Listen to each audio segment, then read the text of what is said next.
예배하게 하시니 감사합니다. 우리 모두 두려움을 떨쳐버리고 주님 앞 서서 주의 말씀을 듣기에 부족함이 없도록 성령님 역사해 주옵소서. 주의 성령님께서 연약한 정도 도구로 써주시고 우리 모두 아름답게 하나님 앞에 쓰임받는 믿음의 사람들이 되도록 축복하옵소서. 예수님의 이름으로 감사 기도드립니다. 아멘. 예수님의 말씀과 약속을 날마다 상고하면서 믿음의 반석 위에 세워지는 여러분이 되시기를 주님의 이름으로 축복합니다. 통계해 보니까 작년에 우리나라 인구 중에서 폐렴으로, 일반 폐렴으로 죽은 사람이 24,000명이더라고요. 작년에만. 코로나로 지금 300여 명 죽었다고. 공안 통치 비슷하게 나라를 이끌어가는 건 저는 이해가 될 수 없거든요. 본문에서 마지막 시대 교회는 그리스도의 재림을 맞이하는 교회들입니다.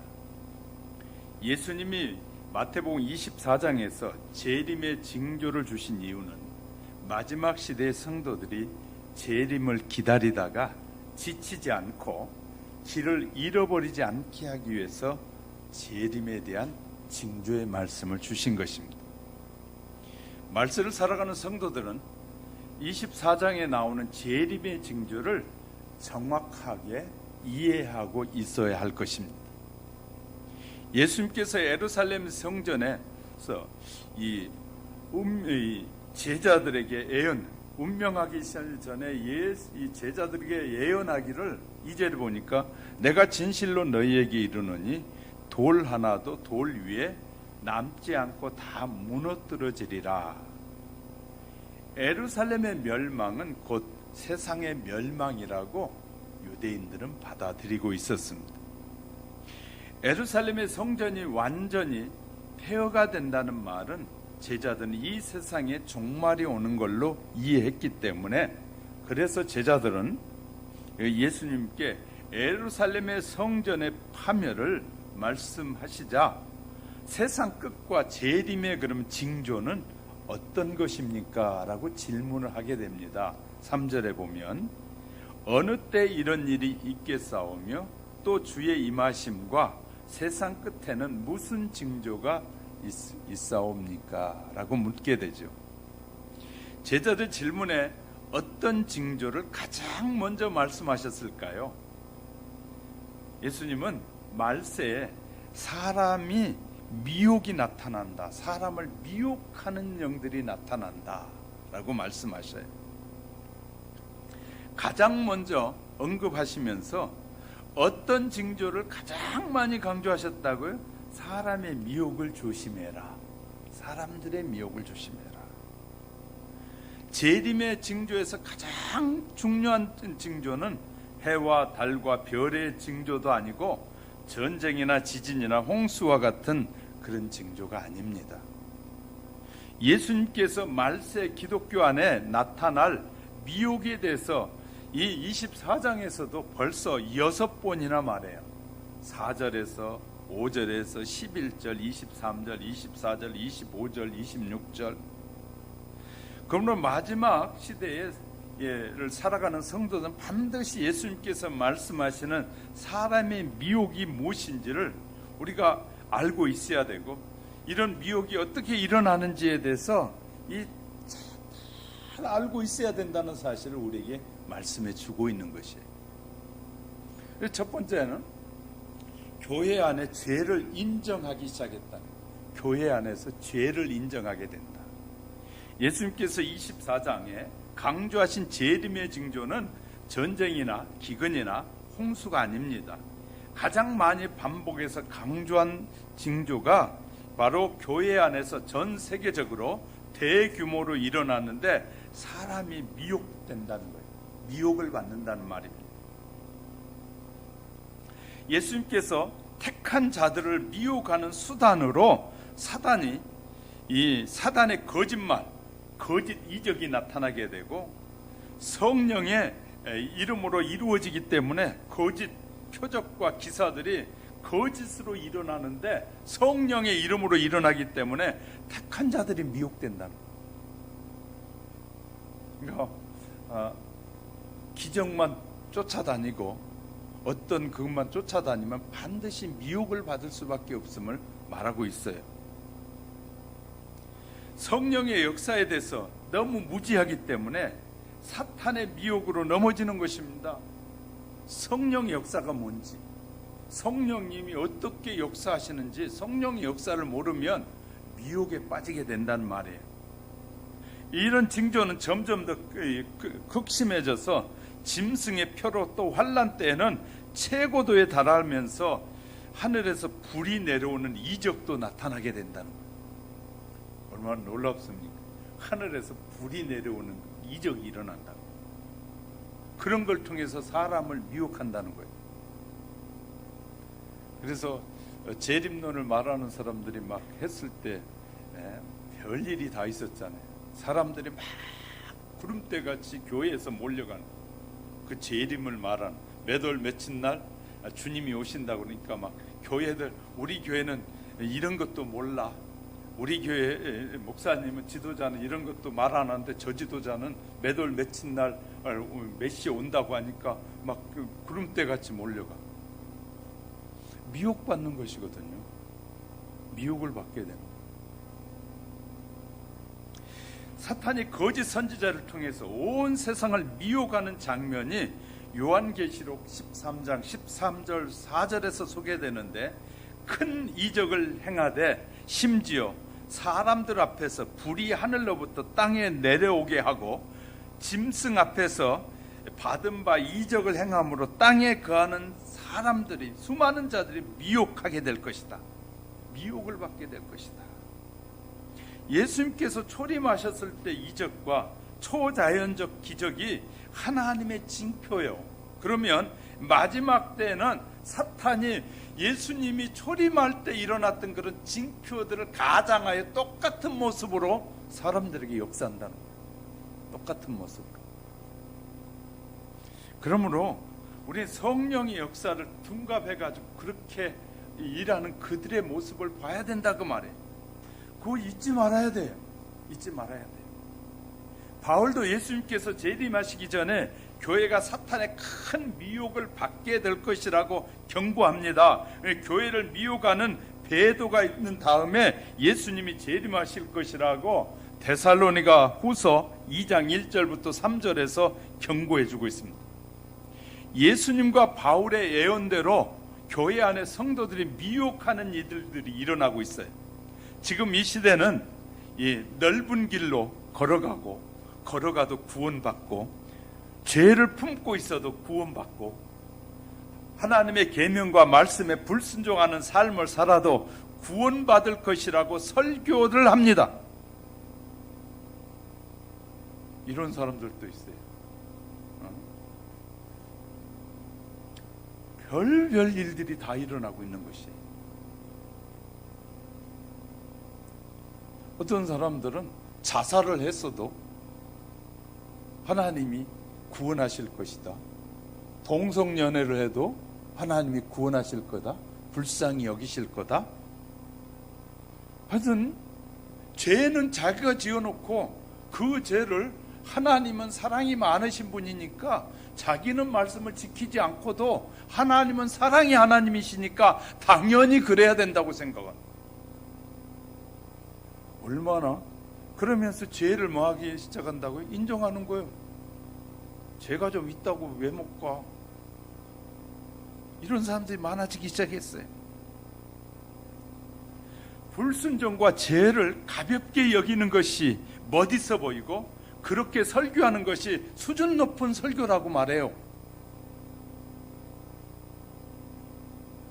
회개와 성령의 열매가 없는 사람들에게도 교회로, 그러니까 일꾼을 세우고 안수를 하고, 이런 두려운 일들이 수없이 지금 일어나고 있어요.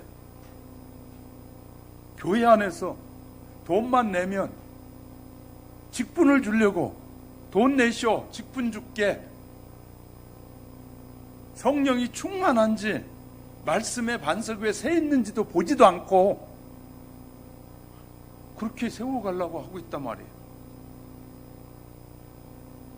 성도들이 정결한 삶을 살지 않아도 예수 재림을 맞이할 수 있는 이 거짓 가르침이 홍수를 이루고 있단 말이에요. 지금 베드로가 말세에 귀 있는 사람들에게 경고하기를 베드로후서 3장 10절 12절에 보면 말씀을 잘 들어야 됩니다.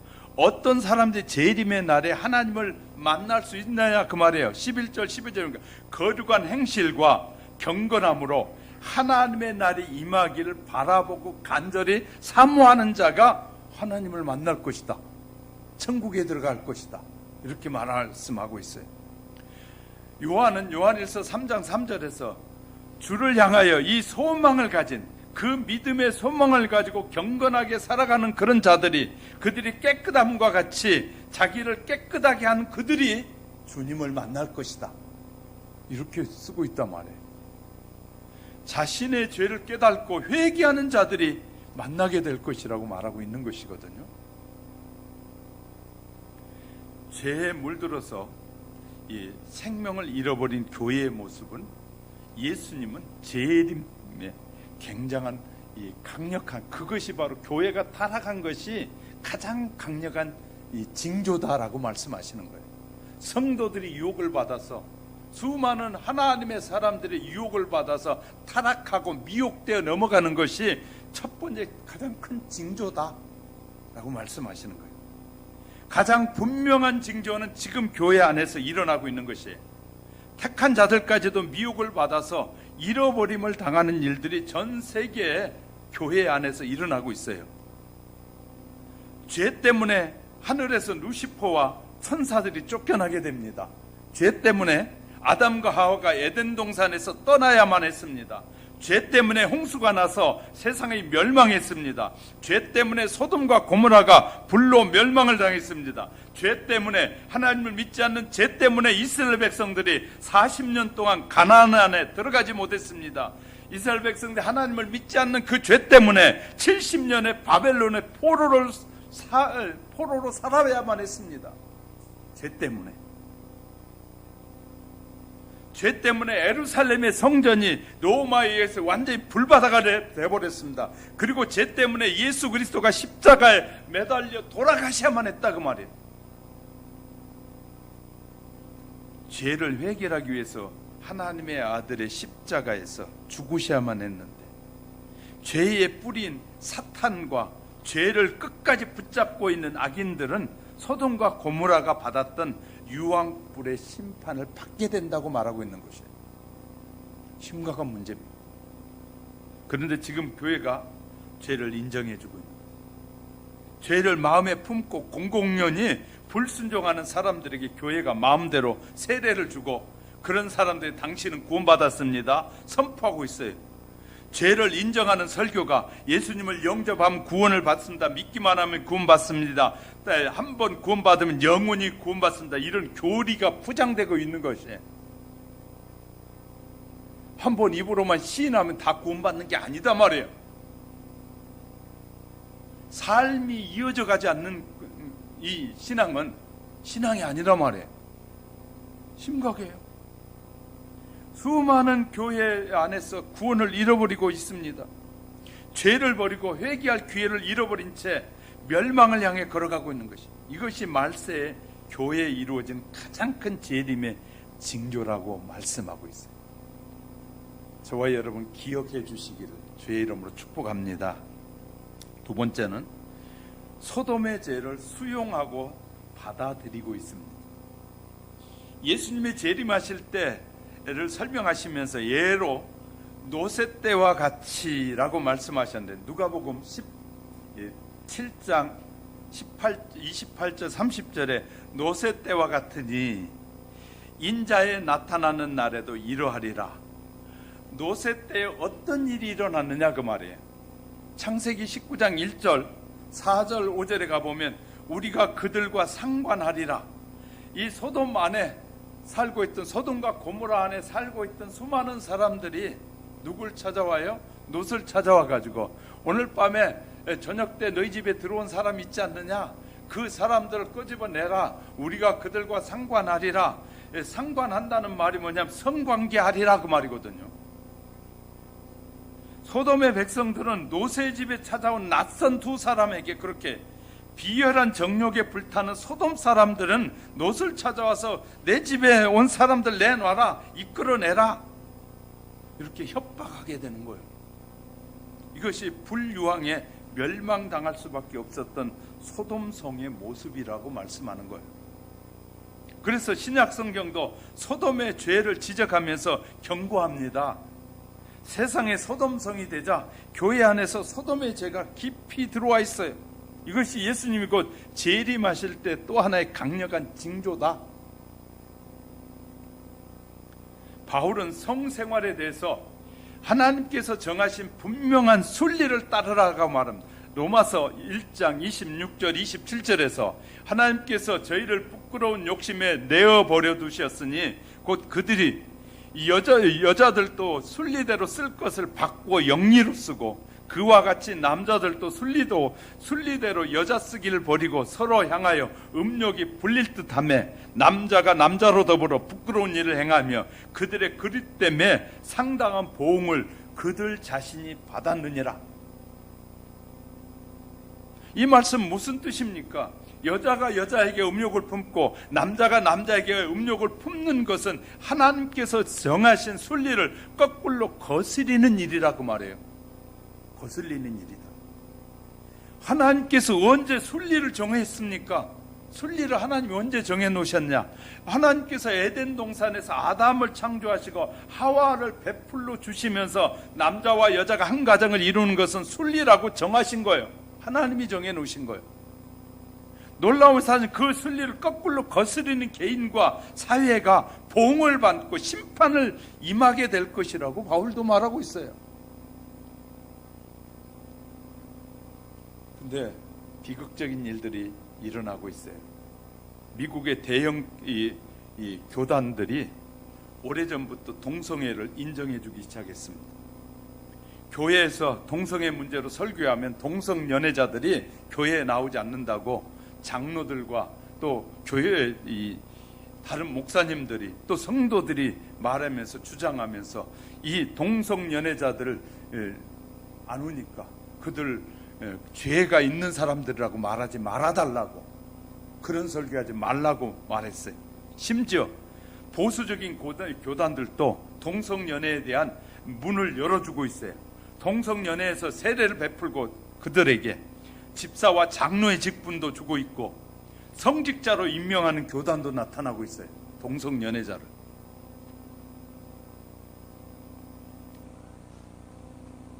참으로 두려운 일이 눈앞에 펼쳐지고 있는데 사람들은 아무렇지도 않게 그런 사람들, 동성연애자가 가득한 곳에 가서 기도하고 그래서 예배하고 있어요. 지금은 엘리야와 요한의 정신을 가지고 교회의 죄를 지적하고 외치는 참 목자가 필요할 때라고 기도해 줘야 돼요. 우리 목사님은, 우리 지도자는 정말 참 진리를 말하게 해달라고 기도해 줘야 된다고 말해요. 물론 교회는 죄인들이 모인 곳이 사실입니다. 그러나 교회가 단지 죄인들이 모이는 곳이라고만 생각하면 교회가 아니에요. 그건 어디에? 교도소에. 죄인들만 모이는 곳은 교도소에. 그럼 교회는 뭐 하는 곳이냐? 죄인들이 와서 말씀을 듣고 아이고 어찌할꼬, 나를 향한 말이구나, 나한테 하는 하나님의 음성이구나, 그래 나보고 회개하고 돌아서는 말씀이구나 하고 깨닫고 회개하고 돌아서서 하나님의 사람이 되는 것이 교회예요. 교회는 감옥같이 그냥 편안하게 해주고 죄를 지었든 말든 편안하게 앉았다 가십시오, 그럼 구원이 이루어집니다, 그런 곳이 교회가 아니란 말이에요. 그러나 얼마나 많은 사람들이 우리 교회만 오십시오, 여러분의 마음을 평안한 설교가 있습니다, 그냥 죄를 지었든지 못했든지 아무 상관없습니다, 오기만 하십시오. 정말 어처구니 없는 일들이 벌어지고 있는 것입니다.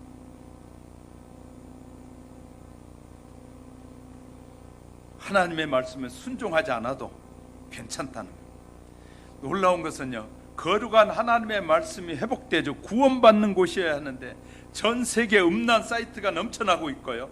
말세 사람들의 마음이 악해지고 음란해지면서 이 포르노가 거대한 산업이 되고 있어요. 지금 포르노가.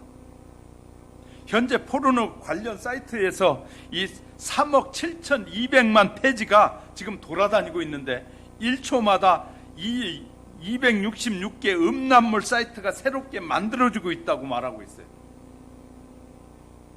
과거에는 깊이 숨겨져 있던 것들이 이제는 인터넷, TV를 통해서 어린아이들까지 쉽게 접하기 시작했어요. 최근에 이루어진 조사에 의하면 성도들이 포르노를 보는 것이 일반 사람들과 비슷해진다고 말하고 있어요. 얼마나 심각한지 몰라요. 그것이 죄인지 아닌지도 모르고 본다는 거였지. 왜?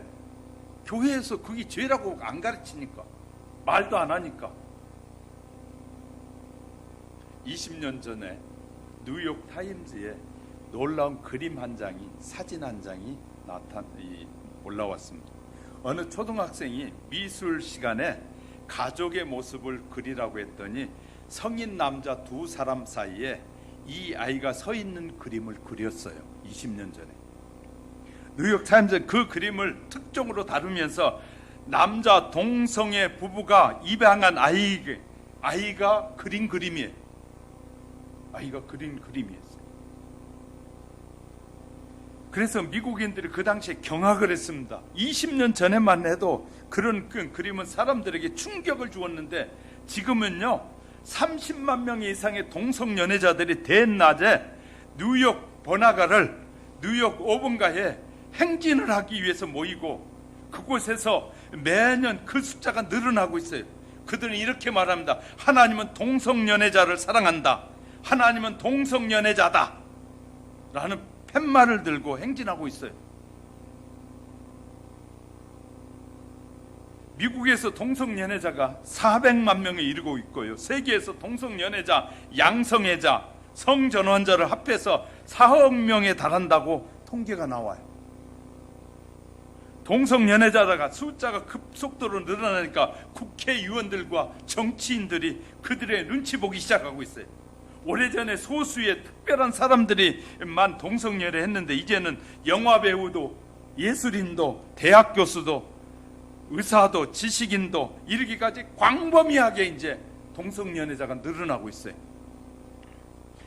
결과 미국과 유럽의 동성 연애자 결혼을 합법화 해주기 시작했고 심지어는 자녀를 입양하도록 동성 연애자들 마음껏 자녀를 입양하도록 길을 열어주고 있어요. 자유와 평등이라는 논리를 앞세우고 동성연애가 트렌드가 되어가고 있어요.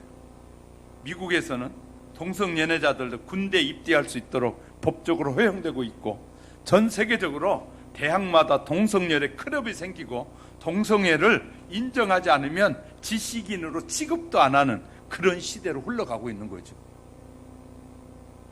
얼마나 심각한지 모르겠어요. 인간에게 자유와 평등은 소중한 가치입니다. 그러나 그것은 하나님의 말씀과 계명 안에서 존중되어야 한다는 사실을 우리가 깨닫게 되시기를 주님의 이름으로 축복합니다. 세 번째는 교회들이 재림을 선포하면 핍박을 받습니다. 예수님 본문 24장 본문 이 마지막 절에 보면 44절에서 46절 때를 따라서 양식을 나누어 주는 목자가 참 목자다 라고 말씀하셔요. 마지막 시대를 분별하고 그 시대에 맞는 말씀을 전하는 종이 참 목자다 그 말이에요. 왜 그럴까요? 그런 종이 있어야 성도들이 잠에서 깨고 재림을 준비할 수 있기 때문인 것이에요. 그런 사람들이 없이 다 괜찮다 그러면 모두 다 괜찮다가 하다가 주님이 오시는 날 다 멸망하게 될 것이에요. 심판을 받게 될 것이기 때문에. 예수님께서 보내신 종이 재림을 선포하고 예언과 징조를 전하면 또 하나의 그것이 징조가 되는 것이에요. 재림의 때가 다가오고 있습니다라고 하는 것이 하나의 징조이기도 한 거예요. 그래서 48절 49절 만일 그 악한 종이 마음에 생각하기를 주인이 더디오리라 하여 동무들을 때리고 술 친구들로 더불어 먹고 마시게 되면, 이 말은 무슨 말이냐면 이 마태복음 24장 이 48절 49절의 말씀이 무슨 말씀이냐면, 예수님이 재림하시기 직전에 악한 종들이 나타나서 재림에 대한 의심과 불신을 교회 안에 막 퍼뜨리게 된다는 거예요. 교회 안에 퍼뜨리게 된다. 혹시 이런 말을 들어보셨습니까? 예수님이 재림은 아직 멀었습니다. 아직은 시간이 많이 남아 있습니다. 옛날부터 지진과 홍수도 있었고 그러나 문제는 없었습니다. 그런데 예수님께서 그런 말을 하고 그런 설교를 하는 사람은 악한 종이라는 거예요. 예수님이 아직도 오실 날이 멀었다라고 그렇게 말하는 종은 악한 종이라는 거예요. 그런 생각을 품고 있는 사람은 악하다고 하신 것이라고 48절이 말하고 있어요. 물질과 세속에 물든 사람이 재림에 대해서 무관심과 불신을 갖게 만드는 것이에요. 신랑이 올 것을 기다리는 간절한 마음이 없는 신부는 딴짓하고 타락하게 되는 거예요. 신랑을 기다리는 마음이 없는 신부는 그런 거예요. 그런데 마음에 주인이 더디오리라 라고 생각을 품고 있는 사람들은 어떤 일을 한다는 말입니까? 49절에 동료들을 때린다는, 이 말씀 무슨 말이냐? 악한 종들은 예수님이 곧 오신다고 말씀을 전하는 종들을 핍박하고 괴롭힌다는 뜻이에요. 결국은 그래서 마지막 시대에 예수님의 재림의 징조를 말하면서 백성들은 준비시키는 말씀을 전하고 교회 안에 핍박이 시작된다는 것이 좁고 어려운 사역의 길을 걷게 된다는 말이거든요. 그러면서 하나님께서 그들에게 착하고 신실한 종이다, 이런 고난과 시련을 묵묵히 믿음으로 이겨가는 자들이 착하고 충성된 종이다 라고 말씀하신다는 거예요. 마지막 시대에 하나님의 종들은 그 확신을 붙잡고 재림의 말씀을 전해야 된다는 것이에요. 주님이 더디 오리라 라고 생각을 품고 있는 종들은 49절에 술 친구들로 더불어 먹고 마시게 되면, 이 말씀은 악한 종들이 술을 마시는 친구들과 사귄다는 뜻이 아니라, 이 말씀은 돈과 세속과 생활의 염려 때문에 이 마음이 영적으로 취하고 둔해진 그래서 재림의 때를 분별하지 못하게 된다는 말이에요. 술 취하면 아무데나 가다 오줌도 싸고 아무데서나 가서 그냥 팥질하고. 지난주에 이게 교회로 올라오는데요, 대낮에 오후 5시쯤 돼서 올라오는데 교회 앞에 불이 켜졌어요. 그래서 이상하다고 이리 들여다보니까 이 안쪽에 물이 흥건해요. 그래서 들어와 봤어요. 와서 다 문이 잠겨 있으니까 그냥 거기서 갈기고 가버렸어요. 오줌 싸고 갔더라고요. 근데 그걸 보고 나오는데 마침 이 건물주가 오기래. 아니, 이 문 다 잠가버리니까 이제 문 앞에다 다 싸고 갔네요. 그랬어요. 그랬더니 하는 말이, 야, 또 못 되는 내가 계속 올라갔다 내려갔다 했는데 언제 오고 싸고 갔지? 그러시더라고요. 그러더니 미안하니까 자기가 걸려가지고 닦더라고요. 참 별 사람들이 다 있어요. 주님이 그러니까 취하면 남에게 피해가 되는지 안 되는지도 모르고 자기만 편하면 되고 자기만 쉬면 되는 거예요.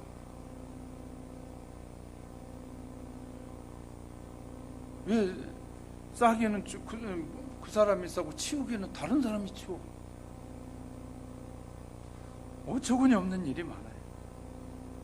자, 예수님께서 그런 사람들에게 재림의 덫과 같이 갑자기 임하게 될 것을 경고하는데 34절에 보면 너희 스스로 조심하라. 그렇지 않으면 방탕함과 술 취함과 생활의 염려로 너희 마음이 둔하여지고 뜻밖의 그날이 낮의 빛과 같이 너희에게 임하리라. 그러니까 마음을 푹 놓고 뭐 언제 주님이 오시겠어? 그냥 언제 올지 모르니까 그냥 편히 지시하고 있던 날, 죄를 짓고 있던 날 주님이 갑자기 오신다는 거예요.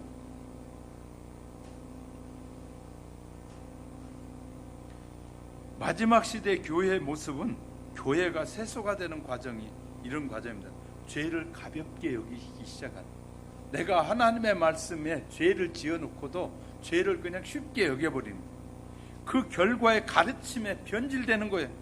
예수 믿기만 하면 되지 뭘 또 자꾸 목사님은 죄 얘기만 하면, 서울에도 죄 얘기를 하지 말라고 해서 안 하고 설교하는 목사님들이 많이 생겼다고 들려와요. 싫어한다고 성도들이. 나는 주의 종인지 사람의 종인지를 알 수가 없어요. 사람의 말을 듣고 이 설교를 한다면 그건 사람의 종이에요. 하나님의 음성을 듣는 사람이 하나님의 종 아니겠어요? 하나님의 백성은 하나님의 음성을 듣고 하나님의 뜻을 따라 사는 것이 하나님의 백성이잖아요. 바울은 디모데전서 4장 1절 2절에서 성령이 밝히 말씀하시기를 후일에 어떤 사람들이 믿음에서 떠나 미혹해하는 영과 귀신의 가르침을 쫓으리라 하셨으니 자기 양심이 화인 맞아서 외식함으로 거짓말을 하는 자들이라. 이런 일이 교회에 생기고 예수 재림을 간절히 사모하는 신앙이 사라지고 예배를 형식적으로 드려지기 시작하고 성도들의 신앙은 순결함에서 잃어버리게 되는 때가 오면 주님이 가까이 왔다는 증거라는 거예요. 징조라는 것이. 사도 요한도 말세 교회가 바벨론처럼 무너질 것을 경고하면서 계시록 18장 2절에서 힘센 음성으로 외쳐 가로되 무너졌도다 무너졌도다 큰 성 바벨론이여 귀신의 처소와 각종 더러운 영에 모이는 곳과 각종 더럽고 가증한 새에 모이는 곳이 되었도다. 주님의 제자들과 사도들을 반석 대신 예수 그리스도와 그분의 말씀에 순결한 기독교회가 세워졌는데 마지막 때가 되면 교회가 귀신에 처져가 되고 각종 더러운 영들이 모이는 이 바벨론 같이 된다는 것이에요. 그러므로 예수님께서 재림하실 때가 되면 가까울수록 교회는 추잡해져 간다는 거예요. 추해져 간다는 거예요. 말씀 지키지 않으면서도 경건한 척하고 그렇게 산다는 거예요. 지금 세계 인구가 77억 명이라고도 하던데 그 중에 20억이 예수를 믿는다고 합니다. 예수님께서는 참 이상한 말씀을 누가복음 18장 8절에서 하셨어요. 인자가 올 때 세상에 믿음을 보겠느냐, 재림하시기 위해서 오시는 그때 믿는 사람이 있겠느냐고 말. 이게 심각한 말씀입니다. 진짜 믿음을 가진 사람은 매우 적다는 것을 말씀하고 계시는 거예요. 우리는 진지한 마음으로 다음과 같은 말씀을 깊이 생각해 보아야 합니다. 마태복음 7장 21절 23절에서 나더러 주여 주여 하는 자마다 천국에 다 들어갈 것이 아니요 다만 하늘에 계신 내 아버지 뜻대로 행하는 자라야 들어가리라. 지금 우리는 두려운 이 시대에 살아가고 있습니다. 귀 있는 자는 성령이 이 음성을 잘 들어야 하고, 눈이 있는 자는 재림의 징조가 세상과 교회 안에서 어떻게 이루어지고 있는지를 봐야 한다 그 말이에요. 정확히 보고 듣고 날마다 하나님의 말씀을 깊이 연구해야 됩니다. 죄를 버리고 진심으로 회개하면 정결한 삶을 살아갈 수 있습니다. 여러분에게 이렇게 묻고 싶습니다. 언제까지 우리는 TV 앞에서 시간을 보내야 할 것입니까? 언제까지 돈 버는 일 때문에 하나님의 말씀을 읽지 않아야 할까요? 언제까지 주변의 어려운 사람들을 돌보지 않고 냉랭한 마음으로 살아야 할까요? 지금 그렇게 살 때가 아닙니다. 마지막 시대에 하늘을 사모하지 않고 말씀을 깊이 살펴보지 않는 사람들은 길을 잃어버리게 될 것이에요. 길을 잃어버리게 될 것이에요. 요한은 계시록을 기록하면서 예수님께서 하늘로 승천하신 이후에 재림하실 때까지 긴 시간이 흘러갈 것이라고 믿었던 것 같아요. 그래서 강조하기를 자꾸 너희는 믿음의 인내가 필요하다. 잘 견디는 자가 천국에 들어갈 것이다. 그러니까 요한계시록을 보여주시면서 하나님 보여주면서 이 사도 요한이 썼는데 그 사도 요한의 기록에 보면 이 금방 올 것이 아니라는 것이 뚜렷이 나타나요. 그런데 뭘 하고 있냐면 그래서 너희는 믿음으로 인내하고 견디고 참고 잘 지키는 자가 결국은 천국에 들어갈 것이라고 말하고 있단 말이에요. 그래서 22절 20절에 보면 이것들을 증언하신 이가 가라사대 때 내가 진실로 속히 오리라 하시거늘 아멘 주 예수여 어서 오시옵소서 하고 끝났는데 여기에서 신랑과 신부의 마음이 기록되어 있어요. 내가 진실로 속히 오리라, 속히 오고 싶어하는 마음은 누구의 마음이요? 예수님의 마음, 신랑의 마음. 아멘 주 예수여 어서 오시옵소서, 이것은 그리스도인 신부의 마음이어야 한다는 사실. 성도 여러분, 우리도 모르는 사이에 우리가 깨어있고 바르게 살지 않으면 우리도 모르는 사이에 믿음의 길에서 멀어질 수 있음을 경고하고 있는 것입니다. 말씀을 정리해 보면 사도 베드로는 말세가 되면 세상을 사랑하게 되고 정욕대로 살기 원하는 사람들이 주의 재림의 약속을 조롱할 것이라고 베드로후서 3장 3절 5절에서 예언하고 있어요. 마지막 때가 되자 그리스도의 재림의 약속을 조롱하는 분위기가 되고 세상이 교회에 막 밀려와서 교회를 난잡한 만들기 시작한단 말이에요.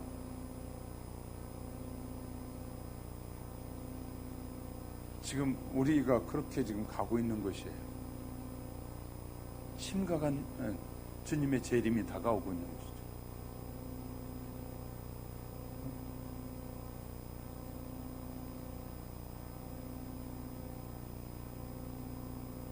저는 어제 이런 얘기를 듣고 기절 철풍할 뻔했어요.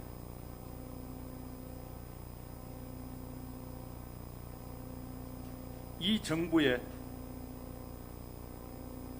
뜻에 따르지 않고 이 정부가 하고 있는 이런 방역 지침에 따르지 않는 주의 종은 종이 아니다고, 목사가 아니라는 말을 해요.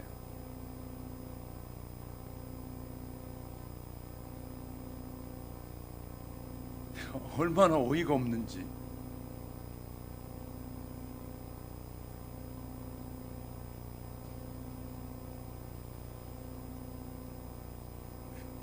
하나님의 사람이 할 말입니까? 하나님의 사람이라면 그런 말을 할 수 있을까요?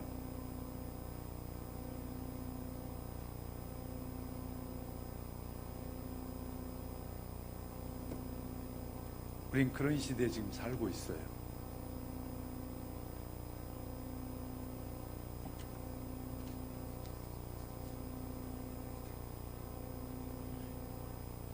그 사람은 민주당의 청년 회원으로 가입해 있더만.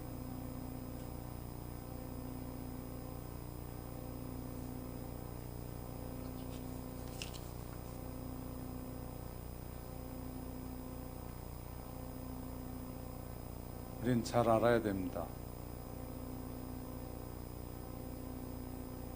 어느 때에 우리가 살고 있는지, 무엇을 말하고 살고 있는지. 목사가 아니래.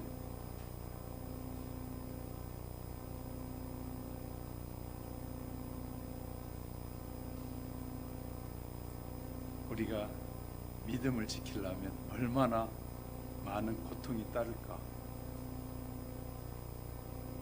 깊이 생각해 보게 됩니다.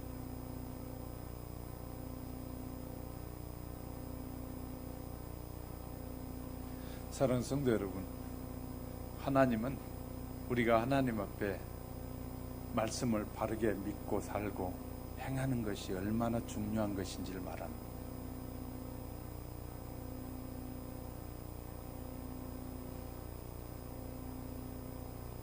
저 말이 틀리는지 맞는지 주님 앞에 서셔서 물어보시고, 여러분이 저 말이 틀린 것 같은지 맞는 것 같은지 알고 싶으면 기도하십시오. 왜 김 목사가 저런 얘기를 하고 있을까? 무엇이 성경적인 것일까?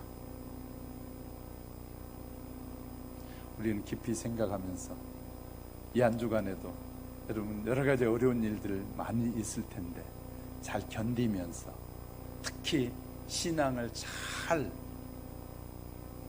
관리하면서 여러분의 믿음이 흐트러지고 여러분의 믿음이 떨어지지 않도록 하나님께서 한없는 은혜를 허락해 주시길 주의 이름으로 축복합니다. 기도하겠습니다. 고마우신 하나님 아버지, 세상이 이제 교회를 지배하려고 하고 있고 교회를 통제하려고 하고 있고 이렇게 심각한 위기 상황인데도 불구하고 하나님의 사람들은 하나님 앞에 무릎 꿇기를 싫어하고 편안하게 살고 쉽게 살고 싶고 누리며 살고 싶고 내가 하고 싶은 일 다 하고 싶어하는 우리의 욕심은 아닌지 늘 우리를 돌아보게 하옵소서. 또 한 주간을 우리가 살아가야 될 텐데 이 한 주간의 삶 속에 하나님이 역사해 주셔서 잘못된 것은 깨닫게 도와주시고 또 잘못된 것을 발견하면 회개할 수 있기 원합니다. 그리고 돌아서기 원합니다. 그리고 믿음의 길을 힘차게 걸어갈 수 있도록 필요한 지혜와 능력과 권세를 우리 모두에게 허락해 주옵소서. 우리를 억만 죄악 가운데서 긍휼히 여기시고 도우시고 축복하시는 예수님의 이름으로 축복하며 기도드립니다.